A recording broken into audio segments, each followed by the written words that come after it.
Praise the Lord. ഇന്നൊരു നല്ല പകൽക്കാലം കൂടി നമുക്ക് ഒരുക്കി തന്ന യേശുവെ നമുക്ക് സ്തുതിക്കാം.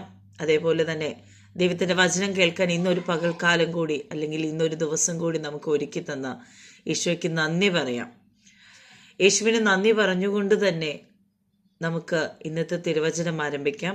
ഇന്നത്തെ തിരുവചനം സങ്കീർത്തനം 98-ാം അധ്യായം 1-ാം തിരുവചനം. യഹോവയ്ക്ക് ഒരു പുതിയ പാട്ടുപാടുവിൻ, അവൻ അത്ഭുതങ്ങളെ പ്രവർത്തിച്ചിരിക്കുന്നു. അവൻ്റെ വലങ്കയും അവൻ്റെ വിശുദ്ധ ഭുജവും അവന് ജയം നേടിയിരിക്കുന്നു.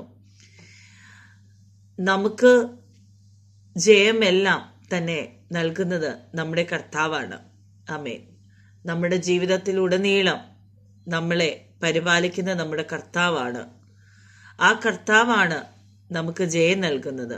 നമുക്ക് കഴിവെന്ന് പറയാൻ ഒന്നും തന്നെയില്ല. സകലതും നമ്മുടെ കർത്താവിൻ്റെ ദാനമാണ്.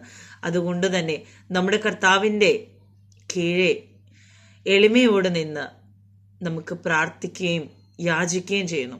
നമ്മുടെ കർത്താവിൻ്റെ അത്ഭുതകരമായ കൈ നമ്മോട് കൂടെയുണ്ട്. ആ കൈ കൂടെ ഉണ്ടെങ്കിൽ നമുക്ക് പേടിക്കേണ്ട ആവശ്യമില്ല. ഏത് പ്രതിസന്ധിയിലും നമ്മുടെ കർത്താവ് നമ്മളെ കരുതിക്കൊള്ളും. നല്ലൊരു ദിവസം ആശംസിക്കുന്നു. നന്ദി.